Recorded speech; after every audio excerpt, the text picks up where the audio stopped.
Llegué al lugar donde se celebraría la boda, usando el vestido de encaje más hermoso de toda mi vida.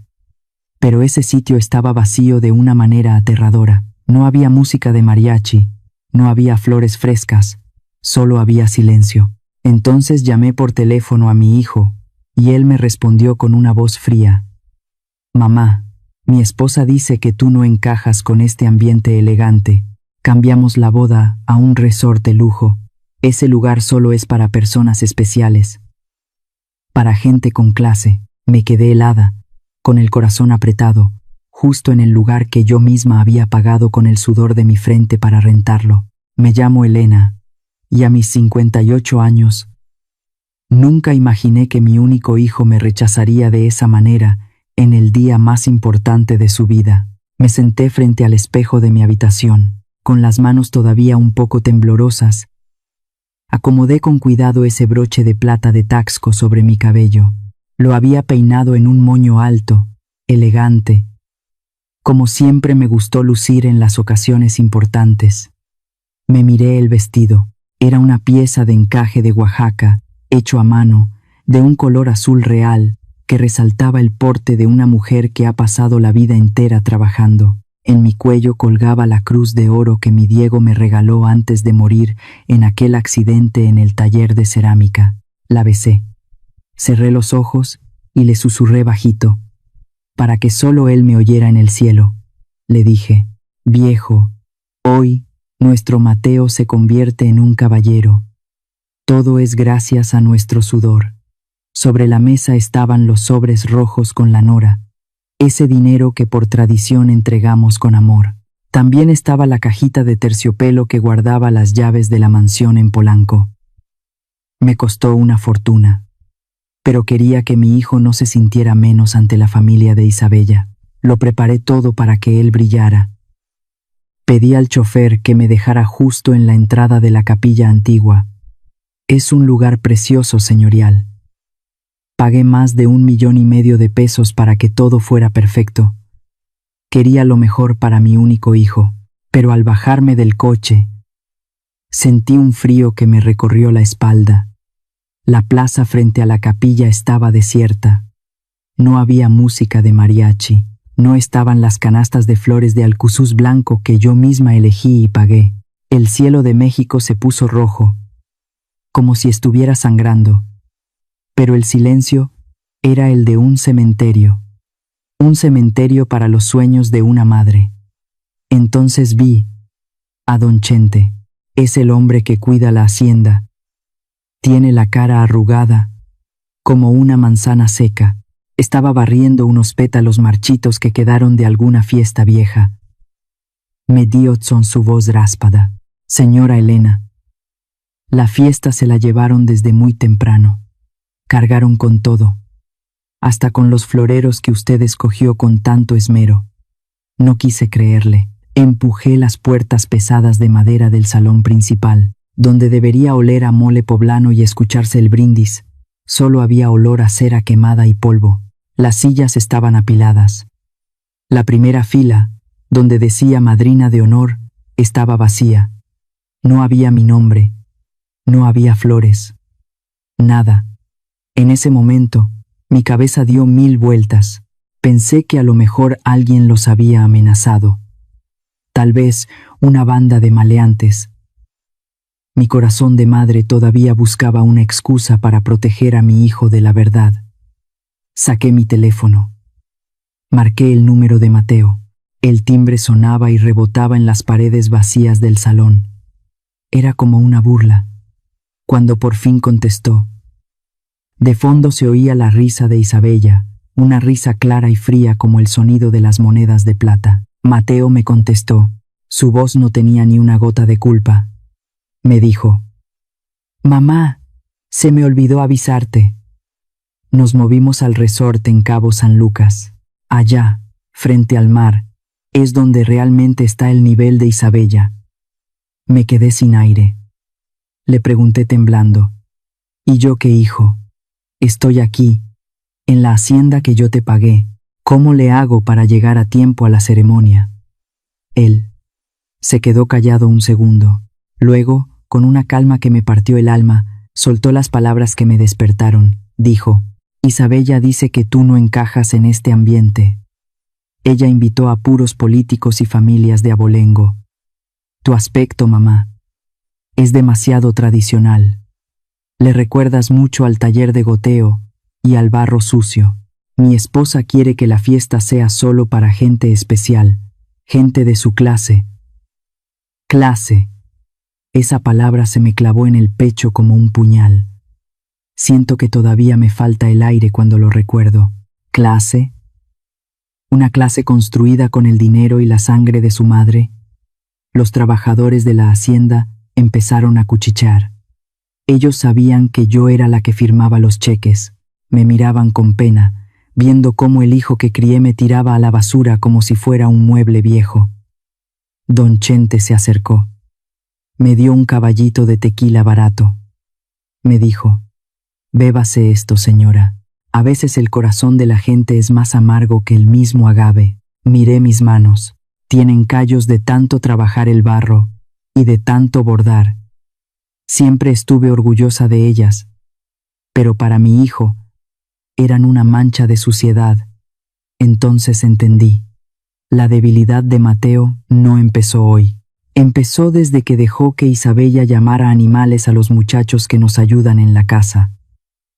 En México, las mujeres fuertes no lloramos frente a los extraños. Me tomé el tequila de un trago. Sentí que el fuego me quemaba la garganta y convertí ese dolor en una voluntad de piedra. Vi que el camión de los vinos iba a dar la vuelta para irse al resort, siguiendo las órdenes de Mateo. Salí con paso firme. Me paré frente al camión y lo detuve. Ahí, en medio de la soledad de la hacienda, la guerra comenzó oficialmente.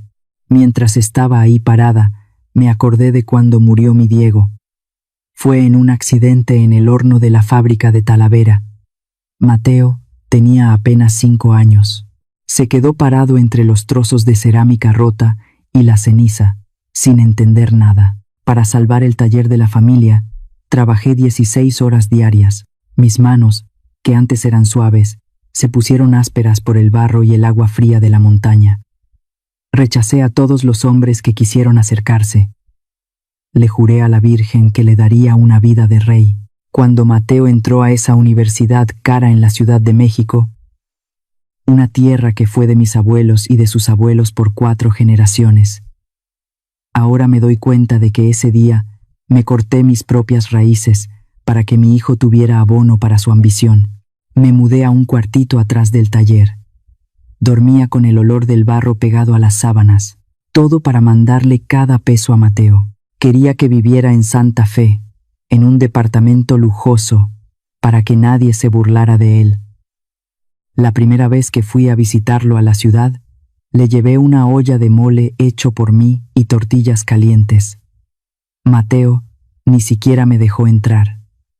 Tenía invitados importantes. Me sacó a las escaleras de servicio. Me dijo enojado: «Mamá, no traigas estas cosas que huelen tan fuerte. Me echas a perder el ambiente refinado de mi casa». Me dolió, pero me convencí a mí misma de que él solo estaba tratando de sobrevivir en ese mundo difícil. Me mentí diciendo que lo hacía por su futuro. Luego, apareció Isabella. Mateo me la presentó en un restaurante francés carísimo. La cuenta de esa cena fue lo que yo ganaba en 3 meses de trabajo. Ella me miró como si yo fuera un bicho raro bajo un microscopio. No quiso ni darme la mano. Limpió su silla con un pañuelo antes de sentarse. Le dijo a Mateo bajito: «Pero para que yo oyera, me dijiste que tu madre era una artista, pero yo la veo más como una peón de albañil». Mateo no me defendió. Solo soltó una risa nerviosa y le pidió perdón a ella porque su mamá era demasiado sencilla.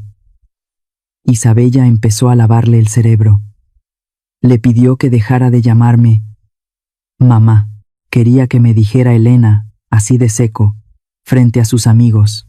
Le metió la idea de que su sangre noble no podía mezclarse con gente quemada por el sol y curtida por el trabajo. Cada vez que le compraba ropa de marca, Cada vez que yo pagaba las deudas de la tarjeta de crédito de Isabella, me estaba clavando un clavo más en mi propia cruz.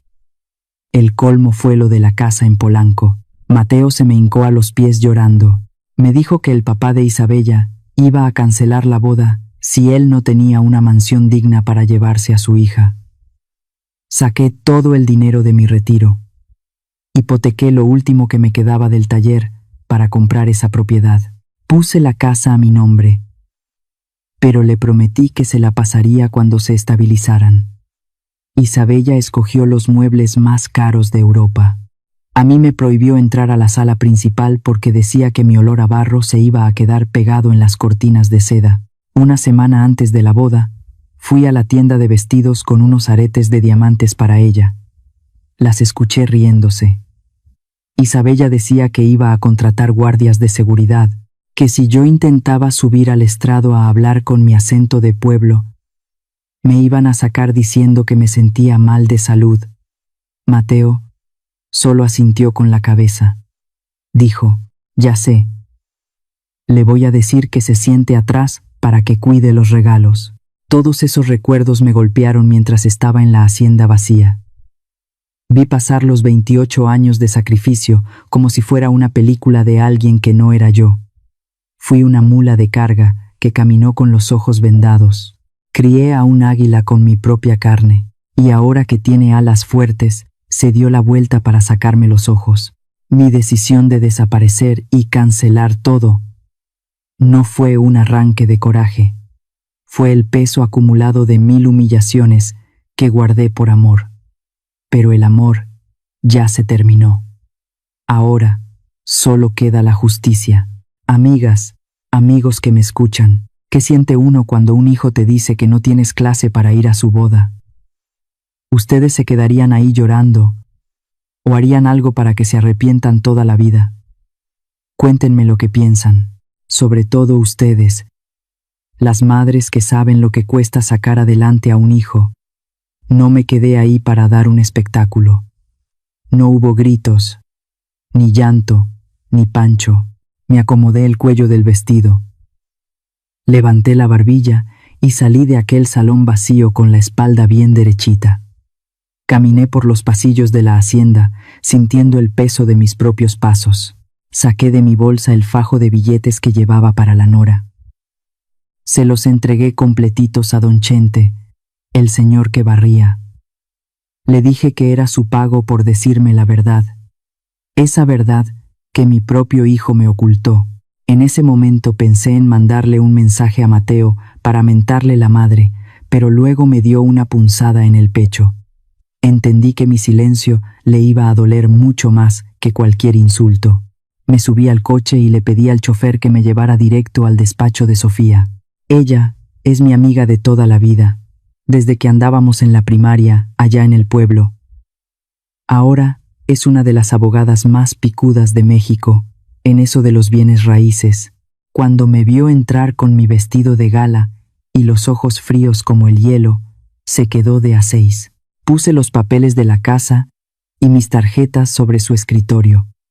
Solo le dije una cosa: Sofía, ayúdame a recuperar lo que es mío. Ahora mismo. Sofía se puso a revisar todo con lupa. Fíjate lo que son las cosas. Por mi costumbre de mujer de negocios, todos los contratos del banquete, las flores y hasta el mariachi estaban a mi nombre. Yo era la que firmaba. Y lo más importante, la casa de Polanco, esa joya donde Isabella ya se sentía reina, era legalmente mía. Mateo solo vivía ahí por puro favor. Me di cuenta de que, sin querer, yo solita me había armado para esta batalla. Lo primero que hicimos fue cerrarle el chorro del dinero. Le hablé al banco y pedí que cancelaran la tarjeta adicional que traía Mateo. Esa tarjeta era con la que él pensaba pagar los lujos de última hora allá en la playa. También saqué todo el dinero de la cuenta que teníamos juntos. Quería ver qué cara ponía mi príncipe cuando se diera cuenta de que su tarjeta negra no era más que un pedazo de plástico inservible. Luego le marqué al gerente del resort en Cabo San Lucas. Le hablé clarito.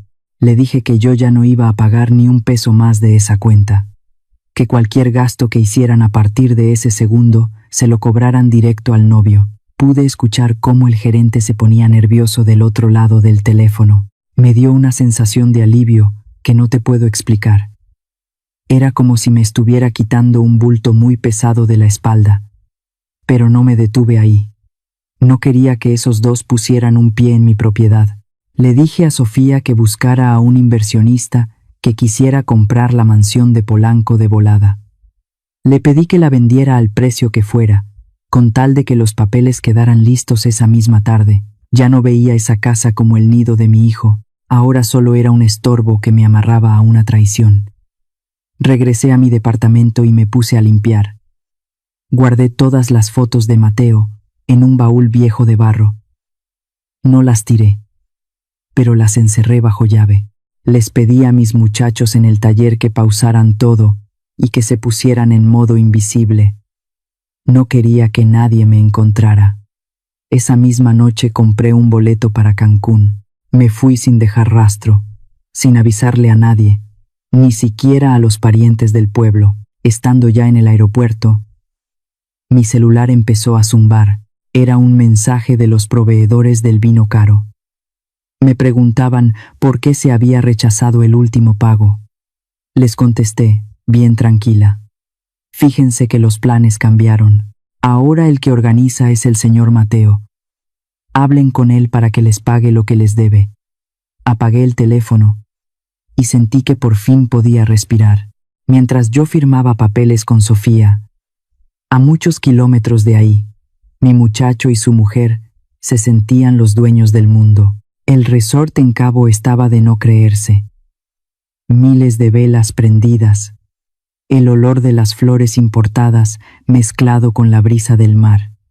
Isabella andaba presumiendo a sus invitados especiales, puro político y gente que se cree de sangre azul, todos brindando con las copas en alto. Me los imagino perfecto, Mateo con su traje de seda carísimo, sosteniendo una copa de ese vino francés que yo misma encargué. Andaba muy gallo, contándole a todo el mundo de sus supuestos negocios, que no eran otra cosa que mi propio dinero. El muy tonto se olvidó por completo de que me había dejado sola en una hacienda vacía. Pensaba que la cuenta de banco de mamá Elena iba a estar siempre abierta para pagar sus decaprichos. Me da risa de ver tanta ceguera.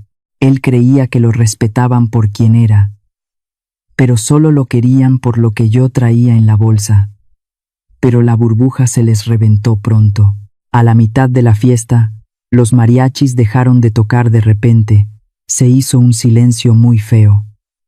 El jefe del grupo se acercó a Mateo con una cara de pocos amigos. Le dijo delante de todos que el segundo pago no había pasado y que el banco les avisó que la tarjeta estaba bloqueada. Isabella se puso pálida, se acercó a Mateo y le susurró que arreglara eso rápido, que no quería quedar como una muerta de hambre frente a sus invitados. Ahí no acabó la cosa. El gerente del resort, un hombre muy elegante, pero muy serio, se apareció en la mesa principal. Traía un folder rojo en las manos.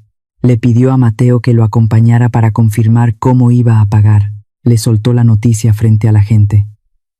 Todas las tarjetas de la señora Elena Fletcher habían sido declinadas. La cuenta total, con todos los cambios de última hora que pidió Isabella, ya iba en $120,000. Sacó la tarjeta negra que yo le di y dijo que seguro era un error del sistema. Solo se escuchaba ese ruidito de rechazo y el letrero que decía, cuenta cerrada. Ahí fue cuando a mi hijo se le cayó la máscara. Se puso blanco del susto, como si hubiera visto a la muerte. Isabella, en lugar de apoyarlo, se puso como loca. Le empezó a gritar que qué le pasaba, que él le había asegurado que su mamá se encargaría de todo. El papá de ella, don Gonzalo, se levantó de su silla con una cara de asco. Le dijo a Mateo que no pensaba dejar que su familia se juntara con unos estafadores que solo vestían de marca, pero no tenían ni para la cuenta. Isabella, para rematar, le metió una bofetada a Mateo que se oyó en todo el salón. Le gritó que la estaba haciendo quedar en vergüenza frente a lo mejor de la sociedad. Esa gente rica tiene un olfato muy fino para la desgracia. En cuanto vieron que el dinero se había acabado, empezaron a pelarse uno por uno. No querían que les fuera a tocar pagar nada o que los vieran en ese lío. El resort de lujo se volvió un mercado. Gritos, copas rotas y la música callada. Esos amigos especiales resultaron ser puros sopilotes que solo iban por la comida gratis. Antes de irme a Cancún, yo le había dejado un recadito al gerente para que se lo diera a mi hijo, en el momento más amargo, cuando Mateo ya no sabía ni dónde meter la cara. Un mesero le entregó el papelito. Solo decía: Mateo, espero que estés disfrutando de tu fiesta especial. Esta es la última lección que te pago. Feliz boda. Me cuentan que se puso a marcarme como loco, pero lo único que escuchaba era esa voz grabada que dice que el número no existe. El sueño de grandeza se le volvió una pesadilla de deudas en un abrir y cerrar de ojos. Díganme ustedes, ¿creen que fui muy dura? ¿O acaso ya era hora de que este muchacho aprendiera que el respeto no se compra con la tarjeta de crédito de su madre? Los leo aquí en los comentarios, porque esto apenas empieza. El gerente del resort no dejó que Mateo se moviera ni un paso. De la nada, como si hubieran estado esperando en las sombras, aparecieron los guardias de seguridad y la policía turística. Ahí estaba mi hijo, en medio del salón que olía a flores caras y perfumes de diseñador, rodeado por uniformes. Lo más triste fue ver cómo lo trataban frente a los meseros. Esa gente a la que Isabella miraba de arriba abajo como si fueran basura. Ahora eran esos mismos trabajadores los que veían cómo a Mateo le pedían su identificación y lo interrogaban como a un delincuente por fraude. Yo, desde la distancia de mi pensamiento, me pregunté si mi hijo dormiría en la cárcel esa noche. Sentí una punzada de dolor. Pero luego me acordé de la invitación de boda. Me acordé de cómo borró mi nombre con ese orgullo tan feo. Y mi corazón se volvió de piedra. Si quería ser un extraño, lo trataría como a uno. Entonces vi la verdadera cara de don Gonzalo, el flamante suegro. En cuanto vio las patrullas, el viejo se lavó las manos. Dijo bien fuerte, para que todos oyeran, que él no tenía nada que ver con esas deudas. Gritó que su yerno le había mentido, que Mateo presumía de ser el dueño de las fábricas de cerámica y de tener una fortuna. El muy cobarde agarró a Isabella del brazo y se la llevó de ahí, dejando a Mateo solo, como un perro, rodeado de policías. Me dio coraje pensar que mi hijo cambió a su madre por esa familia de aristócratas de papel, solo para que el primero en darle la puñalada fuera su querido suegro. Para que no se lo llevaran a la delegación en ese momento, Mateo tuvo que pasar la vergüenza más grande de su vida. Se quitó el reloj Rolex, ese que yo le regalé con tanto orgullo cuando lo ascendieron, y lo entregó como garantía. También dejó todas las maletas de marca que llevaban para la luna de miel. Verlo salir del resort, con el smoking todo arrugado y la cara llena de sudor, caminando solo por la orilla de la carretera en la oscuridad, fue algo que no le deseo a nadie. Pero fíjate qué cosas. El nivel que tanto buscaba se le deshizo junto con el reloj que yo compré con mi trabajo. Mateo e Isabella, después de gritarse de todo y de que ella amenazara con el divorcio 1000 veces, tuvieron que juntar sus últimas monedas para pagar un taxi de regreso a la Ciudad de México. Mateo iba pensando que, en cuanto llegaran a la mansión de Polanco, todo se iba a arreglar. Le decía a Isabella que entrado a la casa agarraría mis joyas, las que dejé en la caja fuerte, para pagar las deudas. Todavía quería seguir saqueando a la vieja, pero la realidad les dio un guantazo en la cara al llegar. Las cerraduras digitales que él mismo presumía ya no estaban. En su lugar había unos candados pesados y una cadena gruesa, y colgado en el portón de hierro, un letrero enorme que decía: propiedad privada, vendida. Isabella empezó a patear la puerta como una loca, gritando. Pero la calle de los ricos estaba en un silencio de muerte. Un guardia de seguridad salió de la caseta de junto, con una cara muy seria. Les enseñó los papeles de la venta, les dijo que la señora Elena Fletcher había cerrado el trato a las 4 de la tarde.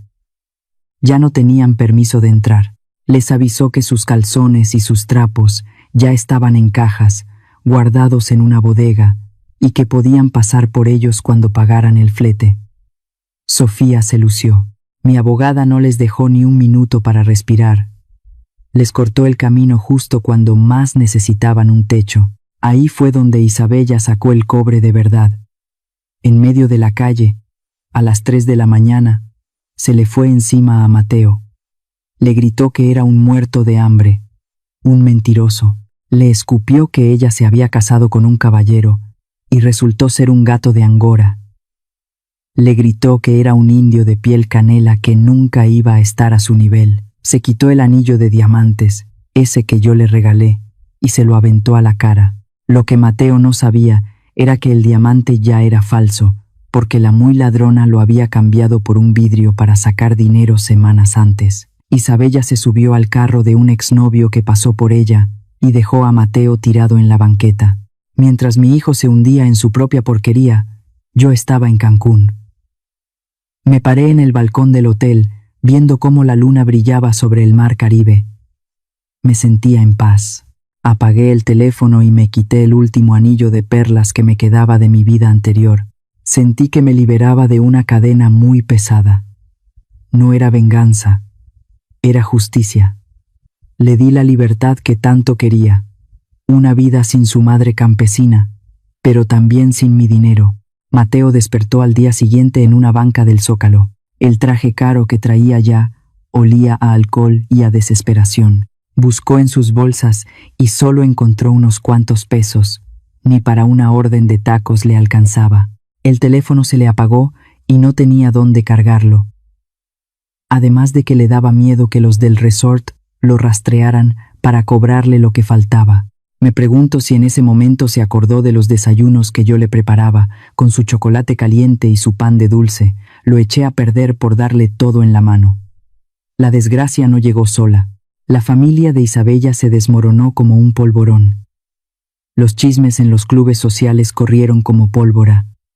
A don Gonzalo le embargaron la casa porque debía hasta las risas.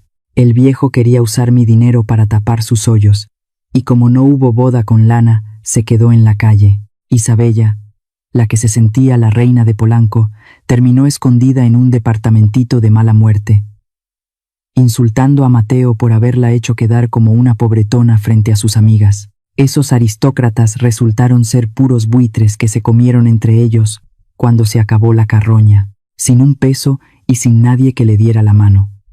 Porque sus amigos de la universidad le dieron la espalda en cuanto supieron que ya no tenía casa en Polanco. Mateo tuvo que ir a pedir chamba a la central de abasto. El que se sentía licenciado ahora tenía que cargar bultos de cebollas y cajas de jitomates bajo el sol. Sus manos, que solo sabían firmar cheques y agarrar copas de cristal, se empezaron a llenar de sangre y ampollas. Los otros cargadores se burlaban de él, le decían el pirurris. Me duele el alma imaginarlo así, pero yo sabía que ese dolor era el único remedio para que dejara de ser un niño caprichoso. Yo me moví de Cancún a un pueblito en Oaxaca, ahí donde el barro negro es el alma de la gente. Renté una casita de ladrillo y me puse a trabajar la tierra de nuevo. Me cambié el nombre a María. Quería ser una desconocida, una vieja artesana que vive del aire y del polvo. Dejé de usar el celular. Dejé de ser la empresaria Elena para ser la mujer que moldea el barro con sus propias manos. Me sentí viva después de 30 años de alimentar la vanidad de otros. Isabella, que es una víbora astuta, consiguió el teléfono de Sofía y empezó a amenazar con demandarme. Decía que yo le había arruinado la vida y que tenía que mantenerla por el daño moral. Sofía, que no se deja de nadie, le contestó bien seco. Le dijo que se preparara, porque si abría la boca, Nosotros le íbamos a cobrar cada joya y cada centavo que le presté, porque teníamos los recibos de todo. Isabella se quedó callada de un golpe. El orgullo de la gente fina se acaba cuando les hablas de deudas reales. Mateo, ya en los huesos y acabado por el trabajo pesado, fue a buscar a Sofía. Se le hincó en la oficina, llorando como un niño, pidiendo mi dirección. Decía que solo quería que yo le firmara una garantía para que no lo metieran al bote por la cuenta del resort. Sofía lo miró con un asco que se le notaba en los ojos. Le puso un espejo enfrente y le dijo que su madre había muerto para él el día que la borró de su boda. Le dejó claro que yo ya no era su banco ni su salvación. Un día, Mateo estaba descansando en una banqueta después de cargar toneladas de verdura. Vio a una señora muy pobre que compartía un trozo de pan con su hijo. El niño la abrazaba y le daba las gracias con un amor que se podía sentir desde lejos. Mateo se soltó a llorar en plena calle. Por fin entendió que en 28 años nunca me dio las gracias. Se dio cuenta de que siempre vio mi sacrificio como una obligación, como si yo fuera una empleada de lujo. En mi tallercito de Oaxaca hice una pieza especial, una estatua de barro negro que representa a una madre con un hueco en el pecho, cargando un corazón vacío. La llamé el hijo perdido. No la quise vender. La puse en la entrada de mi casa para no olvidarme de lo que cuesta querer de más. Pero fíjate cómo es el destino. Un museo muy importante se enteró de mi trabajo y quieren comprar la pieza de la tal María Anónima. Y lo más fuerte de todo es que Isabella, por azares del destino, consiguió chamba de limpieza en esa misma galería para poder tragar. El encuentro ya está escrito por la mano de Dios. ¿Quién lo iba a decir? Mis piezas de barro negro, esas que empecé a moldear en el silencio de mi refugio en Oaxaca, se volvieron un escándalo en el mundo del arte.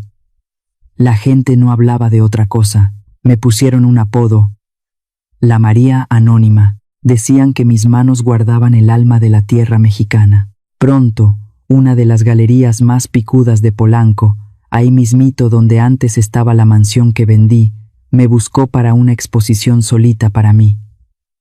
Acepté, pero puse mis condiciones. Nadie debía saber quién era yo realmente. Iba a presentarme con una estampa nueva, lejos de la vieja Elena que todos conocían. Me dio miedo volver. Lo pensé mucho mientras sentía el barro frío entre mis dedos. Valía la pena regresar a ese nido de víboras que tanto me dolió. Pero luego entendí que el círculo tenía que cerrarse. Tenía que volver para ponerle fin a esa historia de humillaciones y demostrarme a mí misma que mi valor no dependía de una cuenta de banco o de un apellido de abolengo. Isabella, la que se sentía de la alta sociedad, resultó ser un cascarón vacío. Después de que su familia se quedó en la calle, no hallaba ni dónde meterse. Como no sabía hacer nada más que presumir y gastar, nadie le daba chamba. Al final, por pura suerte del destino, y por medio de unos conocidos que ya no la respetaban, acabó de afanadora. Sí, de limpieza. Y fíjate qué ironía. Consiguió el trabajo en la misma galería donde yo iba a brillar. Ahora le tocaba trapear los suelos de mármol que antes soñaba pisar como dueña. Andaba siempre con un cubrebocas, escondida, muriéndose de miedo de que alguien la reconociera. Era el castigo perfecto. Limpiar el polvo de un lugar al que nunca perteneció de verdad.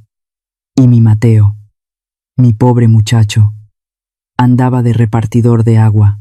Se la pasaba cargando garrafones pesados para las oficinas de Polanco. Lo vi de lejos. Se puso flaco, muy moreno por el sol, y con las manos todas rasposas de tanto cargar plástico y metal. El día de la inauguración, le tocó pasar por la galería justo cuando estaban poniendo mi cartel afuera. Era la foto de mi obra El corazón vacío. Vi cómo se quedó parado, como si le hubieran dado un golpe en el estómago. Reconoció mi estilo. Reconoció el dolor que yo le puse a ese barro. En ese momento me di cuenta de que Mateo ya sentía mi presencia en todas partes, no por el dinero que antes le daba, sino por el hueco que le dejé en la vida. Llegó el momento. Aparecí en la inauguración con un vestido negro, sencillo pero elegante como ninguno. Me peiné con un moño alto y me puse derecha, con el porte de una mujer que sabe lo que vale. Ya no era la madre campesina de la que se avergonzaban. Era la artista, la mujer que los críticos buscaban para pedirle una opinión. Me dio orgullo verme ahí, sin necesitar de nadie para que me respetaran. El respeto me llegó solito, porque estaba siendo yo misma, sin mentiras. La cosa se puso fuerte cuando Isabella, de tanto andar nerviosa, tiró una cubeta de agua justo frente a mis pies, por puro miedo a que la corrieran. Se hincó de inmediato, se puso a secar el piso y mis zapatos con un trapo, sin levantar la cara. Isabella se quedó tiesa. Esa voz la conocía muy bien. Levantó la mirada y se puso pálida, como si hubiera visto al mismo diablo. No podía creer que la vieja de Oaxaca era la gran artista de la noche. Se quedó ahí, hincada a mis pies, con las manos sucias de agua de trapeador. La humillación se le veía en los ojos. En ese momento se acercó un señor muy elegante, uno de esos que tienen mucha lana. Era el tipo con el que Isabella pensaba fugarse la noche de la boda. El hombre la vio ahí tirada y soltó una carcajada bien fea. Le dijo: «Miren nada más, Elena. Así que esta era la mujer que me pedía dinero prestado jurando que me iba a pagar con su herencia. Una gata con ínfulas de gran señora». Ahí salió todo el peine. Isabella le debía un dineral a ese hombre y pensaba usar mi casa de Polanco como garantía sin que yo supiera. Mateo, que estaba viendo todo desde la ventana de afuera, se quedó de piedra, vio a su mujer humillada y descubrió que la persona por la que dio la vida, en realidad lo estaba usando para pagarle a otro hombre. Mateo quiso entrar, pero se vio la ropa toda llena de polvo y se dio cuenta de que ya no encajaba ahí. Se escondió detrás de una maceta grande, viendo cómo yo caminaba entre la gente importante. Se dio cuenta de que yo era libre, y él seguía encadenado a una mentira. Isabella, toda desesperada, me agarró del vestido y me suplicó: «Mamá Elena, por favor, ayúdeme. Diga que soy su familia para que no me corran». Yo la miré con una lástima que me caló hasta los huesos. Le solté la mano y le dije: «Yo no tengo ninguna nuera, y aquí tampoco hay ningún hijo. Yo soy María. Y solo vengo a hablar de mi obra». Me di la vuelta y la dejé ahí, sola entre las risas de la gente que ella tanto quería impresionar. Le gané la partida sin mover un dedo. Después de esa noche en la galería, Mateo no pudo más.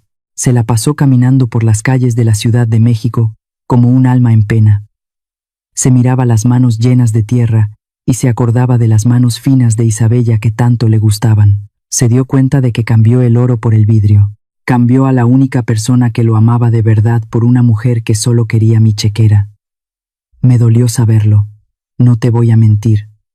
Tuve la tentación de mandar a alguien a buscarlo, a ver si estaba comiendo bien, pero luego vi mi escultura del corazón vacío y me aguanté. El barro tiene que pasar por el fuego para que se ponga fuerte. Si no, siempre va a ser pura tierra mojada. La corrieron de la galería ese mismo día, y ella fue a buscar a Mateo a su cuarto de vecindad para reclamarle. Le gritó que él era el culpable de su desgracia, le escupió en la cara que nunca lo quiso, que solo quería la casa de Polanco. Le dijo que era un pobre artesano que nunca iba a oler a perfume caro. Mateo por fin abrió los ojos de par en par. La humillación que le hizo pasar Isabella dolió más que todos mis castigos juntos. Pero lo peor estaba por venir. Mateo se enteró de que Isabella cambió el anillo de diamantes que yo le regalé por uno de plástico desde antes de la boda. Y no solo eso, la muy descarada pidió préstamos a gente muy peligrosa usando el nombre de Mateo. Por primera vez en su vida, mi muchacho estaba frente al peligro real y no había ninguna mamá que lo salvara.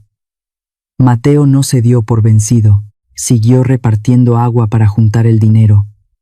Sabía que Sofía, mi abogada, siempre pedía garrafones para su despacho. Un día, en lugar de pedir dinero o una cita, escribió una carta larga en un pedazo de papel todo arrugado, la hizo rollito y la metió en la base de un garrafón que le entregó a Sofía.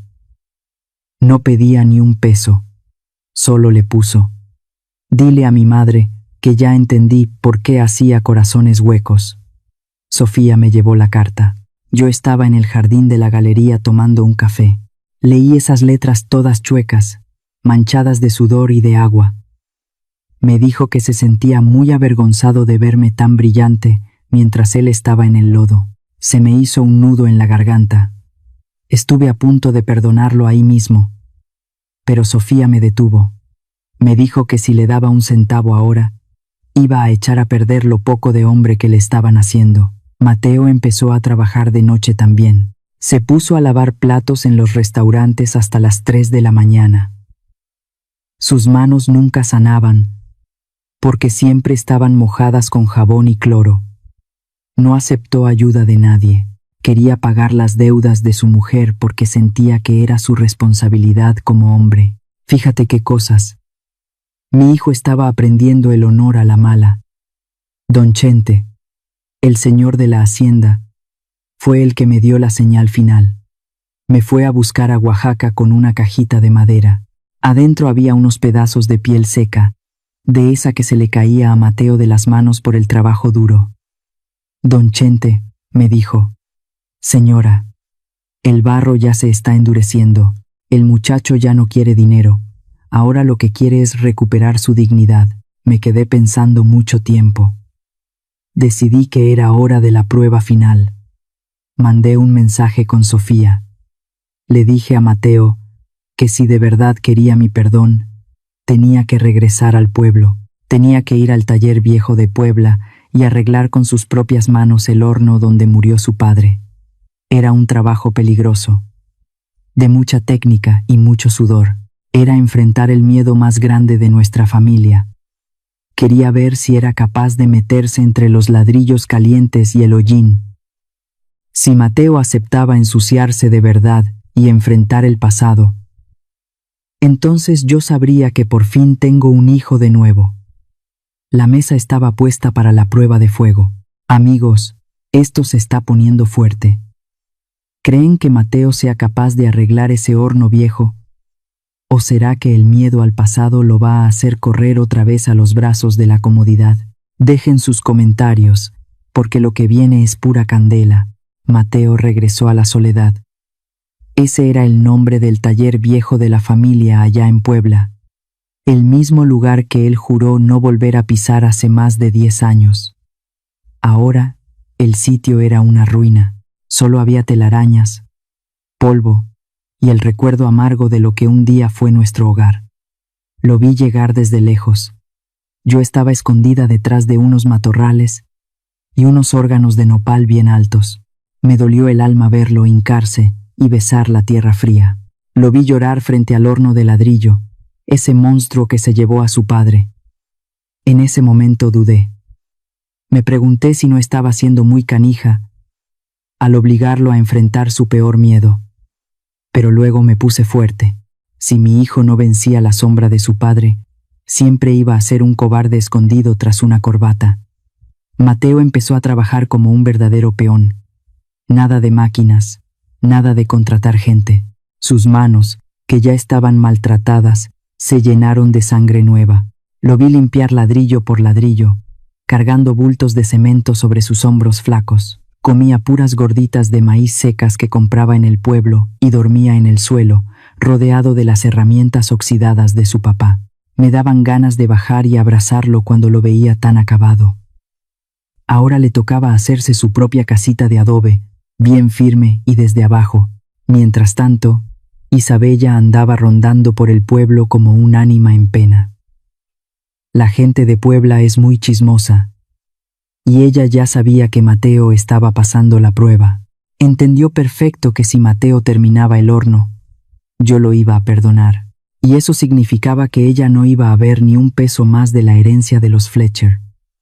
Ahí me di cuenta de que el odio de una mujer presumida es más peligroso que el veneno de una víbora de cascabel.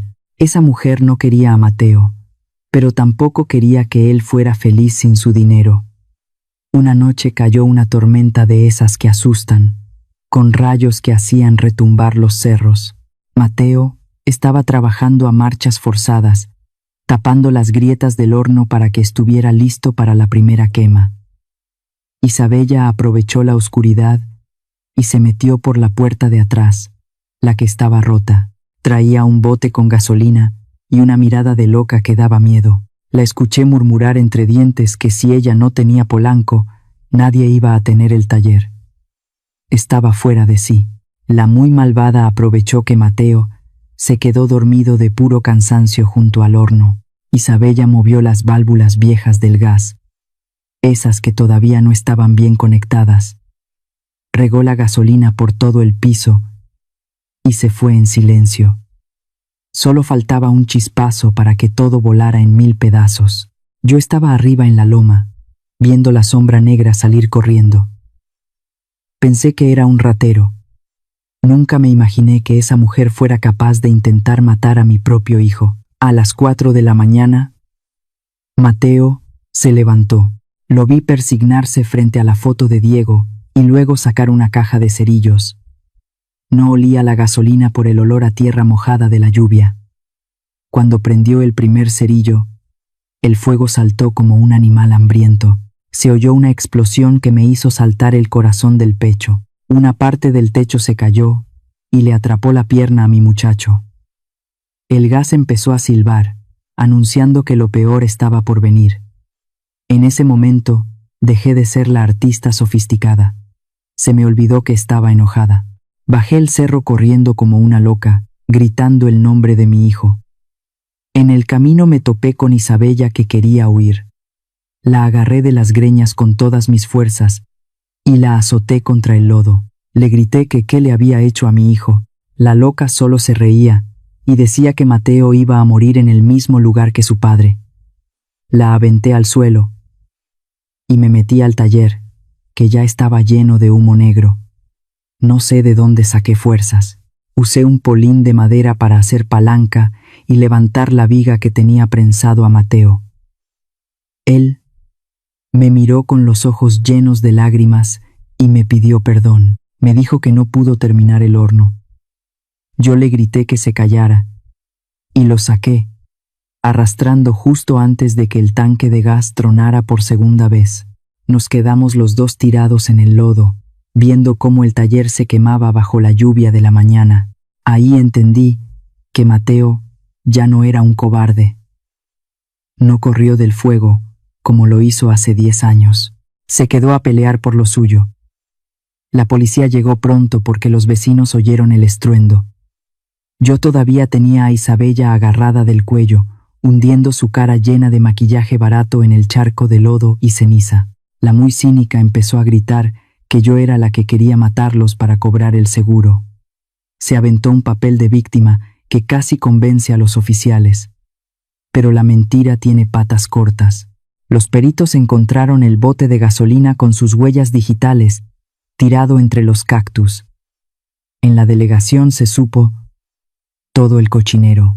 Isabella no solo quemó el taller, también tenía denuncias por estafas y deudas con gente de la maña.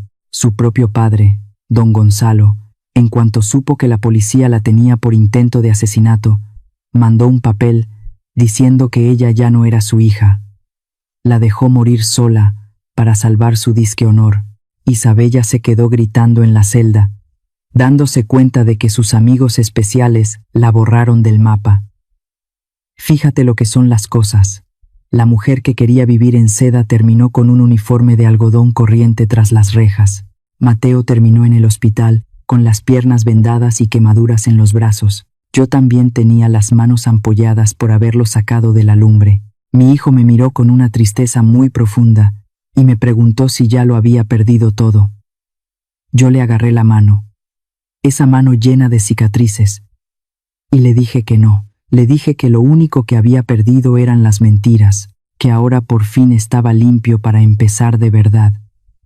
Isabella estaba encerrada, pero las deudas de ella seguían a nombre de Mateo. Los cobradores lo seguían buscando. Yo tenía el dinero para pagar todo de un solo golpe, pero me aguanté las ganas. Hablé con Sofía y le pedí que le ayudara a negociar pagos chiquitos que él pudiera cubrir con su trabajo. Mateo aceptó sin chistar. Me preguntó si yo no le iba a prestar la lana. Le contesté que si yo pagaba sus deudas, él nunca iba a aprender lo que cuesta el dinero. No quise usar mi dinero de María para levantar el taller. Mateo y yo nos fuimos a vivir en una tienda de campaña a un lado de las ruinas. Nos pusimos a recoger ladrillos quemados y a limpiar el terreno. Le enseñé a amasar el barro de nuevo, sintiendo la tierra mojada entre los dedos que todavía nos dolían por las quemaduras. Olía a humo y a tierra fría. Pero era el olor más bonito del mundo. Era el olor de un nuevo comienzo para los dos. La noticia de que yo era la famosa María y que el taller se había quemado llegó a los oídos de los amigos de Mateo en la ciudad. Unos cuantos de esos sopilotes llegaron al taller con sus carros lujosos, trayendo canastas de frutas y abrazos falsos. Le dijeron a Mateo que regresara a la capital, que ellos le conseguían chamba en las finanzas. Mateo los miró con una calma que me dio mucho orgullo. Les dio a cada uno una bola de barro crudo y les dijo que eso era lo único verdadero. Quería que Mateo firmara el divorcio rápido para que la bronca de Isabella no le afectara sus trámites de banco. Mateo firmó el papel en una tabla de madera, sin pedirle ni un peso de pensión ni nada. Le dio las gracias al viejo por enseñarle lo amarga que puede ser la clase alta. Lo dejó hablando solo mientras seguía pegando ladrillos para el nuevo horno. Mi muchacho me enseñó su nuevo plano. Me dijo que ya no quería un horno industrial gigante, de esos de fábrica moderna. Quería un horno artesanal, como el que usaba su abuelo. Lo bautizó como el Fénix. Me prometió que cada tabique de ese horno lo iba a comprar con el dinero que ganara vendiendo sus primeras piezas de barro. Me dio una risa de felicidad que no me cabía en el pecho. Por fin entendí que el hijo que yo tanto quería cuidar ya no necesitaba que yo cargara su mundo. Amigos, a veces hay que dejar que todo se queme para ver qué es lo que queda en pie. Mateo se quedó sin nada, pero recuperó su alma. Y yo, su madre, por fin pude dejar de ser su banco para volver a ser su mamá. ¿Ustedes qué harían si vieran que su hijo está empezando de cero? ¿Le darían el dinero o lo dejarían que sudara la gota gorda? Escríbanme, que esto ya casi llega a su fin. La vida da muchas vueltas, y a Isabella le tocó dar la más amarga. Allá en la cárcel de Santa Marta Acatitla ya no hay vestidos de seda ni perfumes traídos de París. Ahora lo que hay es un uniforme azul deslavado que huele a puro cloro barato y a encierro. Me contaron que se tiene que levantar a las 5 de la mañana para tallar los baños con un cepillo de raíz, de esos que lastiman las manos. Luego la mandan al taller de costura para hacer uniformes industriales. El mismo trabajo manual que ella decía que era para gente sucia. Fíjate qué cosas. La mujer que se sentía reina terminó siendo la gata de todas las presas. Yo pensé en ir a verla, solo para verle la cara una última vez. Pero luego me dio flojera. Entendí que para una mujer que vive de la atención de los demás, el olvido es el castigo que más le va a arder. No merece ni un minuto de mi tiempo. Mientras Isabella se pudre en el bote, en el taller de Puebla floreció algo hermoso. Mateo conoció a Lucía. Ella es la maestra de la primaria del pueblo, y su papá es el mero mero para sacar los colores naturales del barro. Lucía no llegó preguntando por la chequera ni por la casa de Polanco. Ella se enamoró de Mateo viéndolo trabajar entre las cenizas, viendo cómo sus manos quemadas seguían moldeando la tierra con una paciencia de santo. Lucía es todo lo contrario a la otra. Ella no necesita lujos para brillar, tiene la luz por dentro. Me di cuenta de que ella es el espejo de la verdad. No quiere un palacio, solo quiere a un hombre que sepa lo que vale el trabajo. Mateo no me pidió dinero para el anillo. Un día, lo vi salir del horno el Fénix con una sonrisota. Él mismo hizo un anillo de barro negro, lo coció a fuego lento y le puso un pedacito de plata que él mismo forjó del botón de un saco viejo de su padre. Se le hincó a Lucía en medio del taller, con el olor al barro cocido y el calor del horno. Nada de resorts de 5 estrellas ni cenas de miles de pesos. Solo 2 almas sinceras prometiéndose amor de verdad. Ahí comprendí que el amor de a de veras no necesita etiquetas de diseñador ni andar presumiendo niveles. ¿Y qué decir de don Gonzalo, el que se sentía de la alta sociedad? Anda de casino en la frontera, huyendo de los cobradores y apostando los últimos pesos que le quedan. Un día le habló a Mateo llorando, pidiéndole que me convenciera de prestarle una lana para salvarse la vida. Mateo, bien serio, le colgó el teléfono. Le dijo: «Usted mismo me enseñó que nosotros no somos gente especial. Así que ya no nos busque. Don Gonzalo es la prueba de que un apellido sin vergüenza no es más que un cadáver que camina. La boda de la tierra, así le pusimos. Se hizo en el jardín del taller viejo. No hubo banquetes de $1000.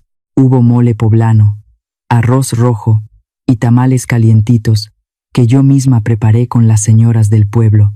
Adornamos todo con flores de cempasúchil y listones de colores que bailaban con el aire.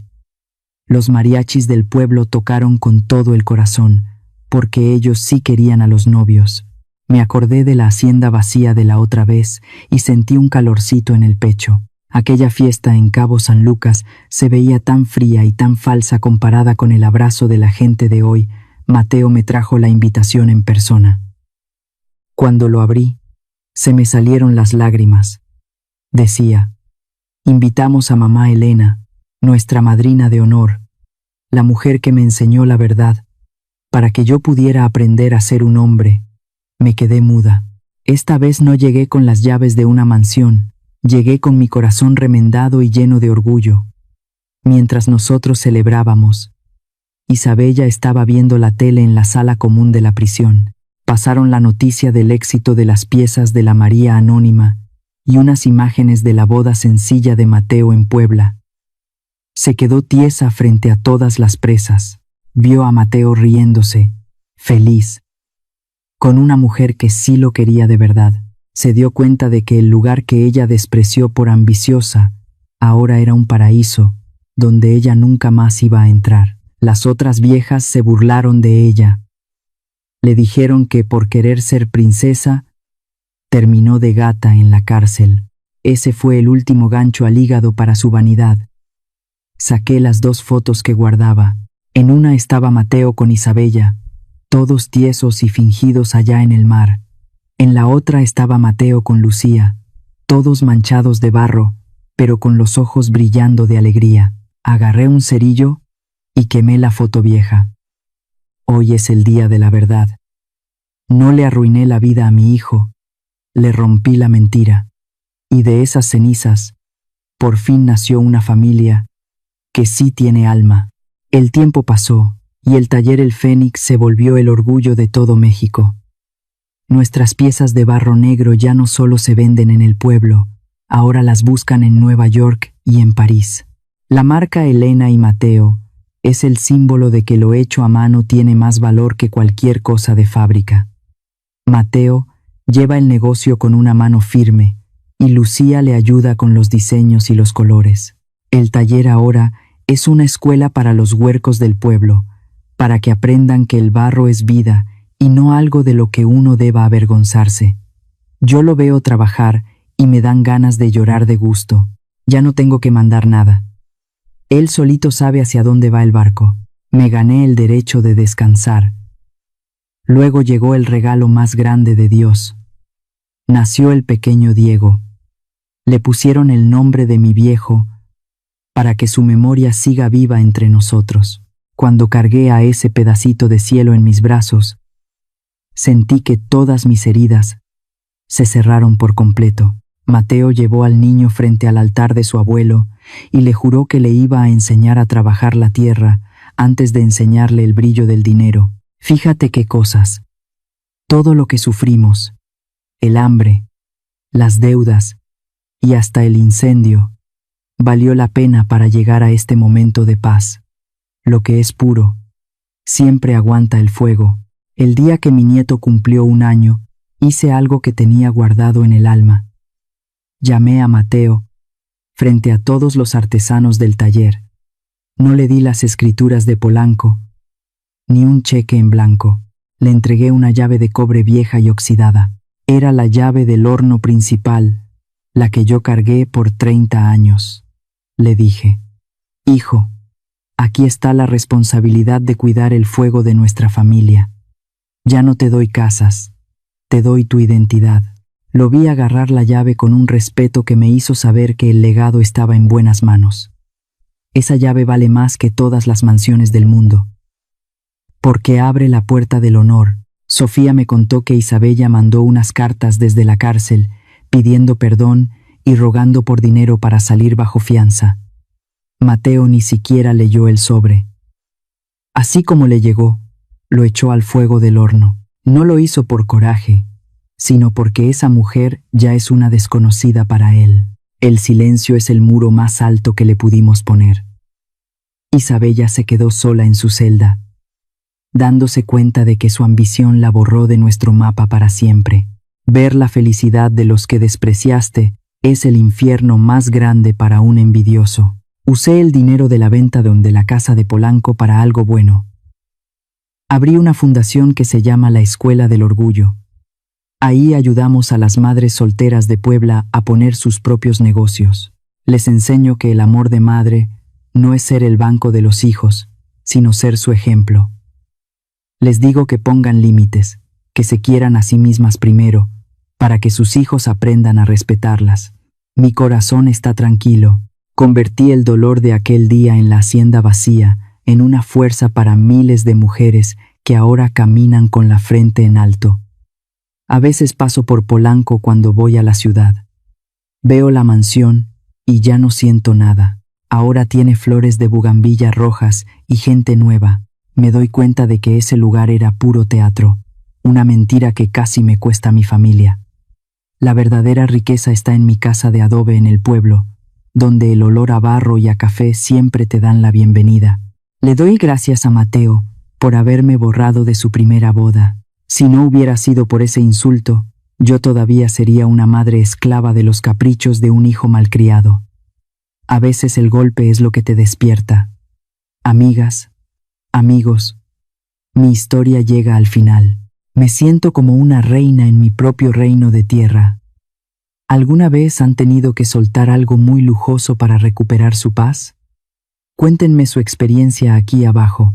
No tengan miedo de decir que no, porque el no de una madre es lo que a veces salva el alma de un hijo. Miren este atardecer en Puebla.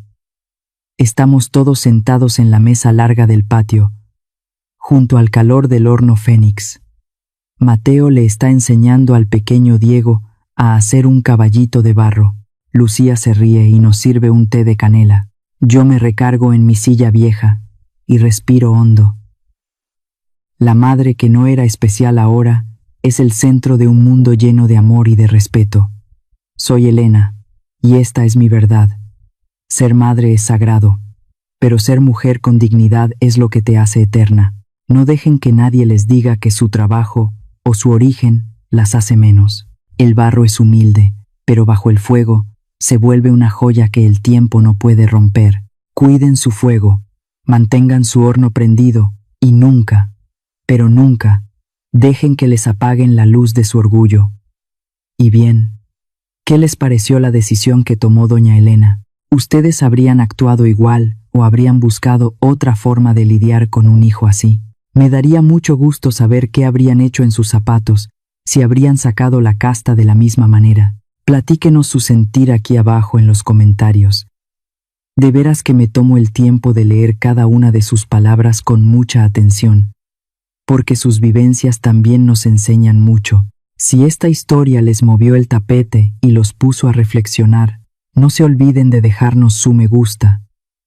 Compartan este relato con su familia y suscríbanse al canal para que no se pierdan ninguna de nuestras próximas historias. Nos vemos muy pronto en el siguiente video. Nosotros somos Antes del Silencio y estamos aquí para caminar junto a ustedes a través de los años, usando el poder de las historias para encontrar esa paz y esa fuerza que todos llevamos en el alma.